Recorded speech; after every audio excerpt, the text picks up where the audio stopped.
30 വർഷത്തെ സേവന പാരമ്പര്യമുള്ള ആര്യ കോളേജിൽ 100% ജോലി ഉറപ്പോടെ പാരാമെഡിക്കൽ കോഴ്സുകളിലേക്ക് അഡ്മിഷൻ ആരംഭിച്ചിരിക്കുന്നു.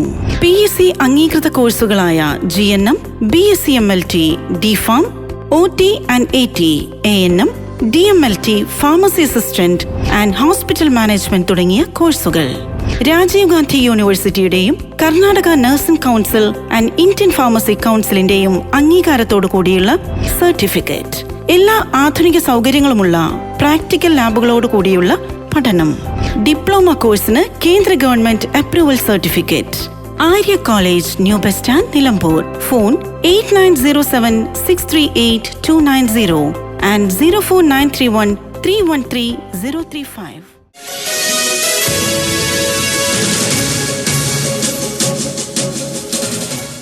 UDF അധികാരത്തിലെത്തിയാൽ ക്ഷേമ പെൻഷൻ പരിഷ്കരിക്കും. KC Venugopal MP.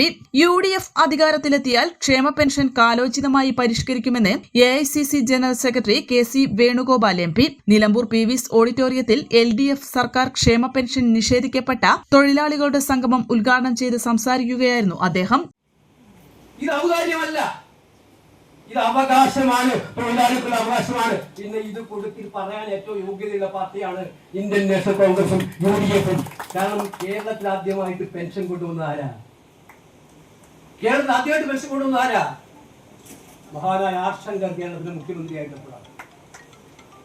R Shankar കേരളത്തിലെ മുഖ്യമന്ത്രിയായിരുന്നപ്പോഴാണ് ഈ പെൻഷൻ, സാമൂഹ്യക്ഷേമ പെൻഷൻ എന്ന പെൻഷൻ സമ്പ്രദായം തന്നെ ആരംഭിച്ചത്.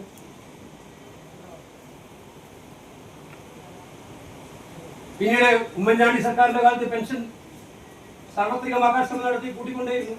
എന്തിനേറെ പറയുന്നു, ഉദ്ഘോഷിക്കപ്പെടുന്ന കർഷക തൊഴിലാളി പെൻഷൻ നിങ്ങൾ പറയുന്നല്ലോ. അക്കാലത്ത് ആരായിരുന്നു തൊഴിൽ മന്ത്രി? ജോണ്. ഈ നിലമ്പൂരിന്റെ MLA ആര്യാടൻ മുഹമ്മദായിരുന്നു. അദ്ദേഹമാണ് എടുത്തത്. അപ്പൊ നിങ്ങളോട് പറയുന്ന ഒറ്റ ചോദ്യമുള്ളൂ, നിങ്ങളുടെ പ്രയോറിറ്റി എവിടെയാണ്? നിങ്ങളുടെ പ്രയോറിറ്റി അടിസ്ഥാനപരമായിട്ടുള്ള ഈ തൊഴിലാളി വർഗം. നിങ്ങളെ മന്ത്രിമാരും മുഖ്യമന്ത്രിമാരും ആക്കാൻ വേണ്ടി ഒരുപാട് കഷ്ടപ്പെട്ട് ത്യാഗങ്ങൾ ചെയ്ത് മുന്നോട്ട് വന്ന ഈ തൊഴിലാളി വർഗം, ആ തൊഴിലാളി വർഗത്തിനെ കുറിച്ച് നിങ്ങളുടെ പരിഗണന ഇപ്പൊ എന്താണ് എന്നുള്ള ചോദ്യമാണ് കേരളത്തിൽ ഇപ്പൊ ചോദിച്ചുകൊണ്ടിരിക്കുന്നത്.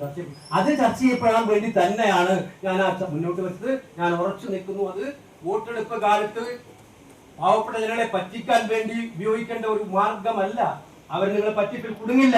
പക്ഷെ എങ്കിൽ പോലും അതിനുള്ള രീതിയിലല്ല നിങ്ങൾ ഇത് ചെയ്യേണ്ടത് എന്നുള്ള കാര്യത്തിൽ ഞാനിപ്പോഴും ഉറച്ചു നിൽക്കുക എന്നുള്ള കാര്യം പറയാൻ ആഗ്രഹിക്കുന്നു. ഇങ്ങനെയല്ല UDF വന്നാൽ ഇങ്ങനെയല്ല. ഞങ്ങളുടെ മുൻഗണന, ഞങ്ങളുടെ പരിഗണന കൃത്യമായിട്ടും ഈ അസംഘടിതമായിട്ടും സംഘടിതമായിരിക്കുന്ന ഈ തൊഴിലാളിയടക്കമുള്ള ജീവിതത്തിന്റെ രണ്ടറ്റവും കൂട്ടിമുട്ടാൻ കഷ്ടപ്പെടുന്ന പാവങ്ങളെ സഹായിക്കാൻ വേണ്ടിയിട്ടുള്ള നിലപാടുകളായിരിക്കും ഉണ്ടാക്കുക എന്ന കാര്യം. നിലമ്പൂർ തെരഞ്ഞെടുപ്പിൽ പിണറായി സർക്കാരിന്റെ തൊഴിലാളി വിരുദ്ധ നയങ്ങൾ തുറന്നു കാണിക്കും. തൊഴിലാളികൾക്കു നൽകുവാനുള്ള പെൻഷൻ തുക കുടിശ്ശികയാക്കി മാറ്റിയ ശേഷം തെരഞ്ഞെടുപ്പിന്റെ സമയത്ത് 1-2 മാസത്തെ തുക നൽകുന്നതിനെയാണ് വിമർശിച്ചത്. കേരളത്തിൽ തൊഴിലാളി പെൻഷൻ ആദ്യമായി നടപ്പിലാക്കിയത് കോൺഗ്രസിലെ ആർ ശങ്കർ മുഖ്യമന്ത്രിയായിരുന്നപ്പോഴാണ്. തൊഴിലാളി ക്ഷേമ പ്രവർത്തനങ്ങളിൽ കപട സമീപനമാണ് CPMനെന്നും KC വേണുഗോപാൽ കുറ്റപ്പെടുത്തി.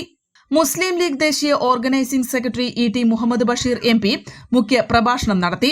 INTUC സംസ്ഥാന പ്രസിഡന്റ് R ചന്ദ്രശേഖരൻ അധ്യക്ഷനായി. മുസ്ലിം ലീഗ് ദേശീയ treasurer PV Abdul Wahab MP, UDF convener Adoor Prakash MP, AICC പ്രവർത്തക സമിതി അംഗം രമേശ് ചെന്നിത്തല, KPCC വർക്കിംഗ് പ്രസിഡന്റുമാരായ AP Anilkumar MLA, PC Vishnunath MLA, Shafi Parambil MP, P Ubaidulla MLA, PC John, DCC president VS Joy, STU സംസ്ഥാന president advocate M Rahmathulla, Ahammad Kutty Unnikulam, Sandeep Warrier, PC Vijayan, KT കുഞ്ഞൻ, VAK തങ്ങൾ, CH Jameela തുടങ്ങിയവർ പ്രസംഗിച്ചു. N4 news, Nilambur.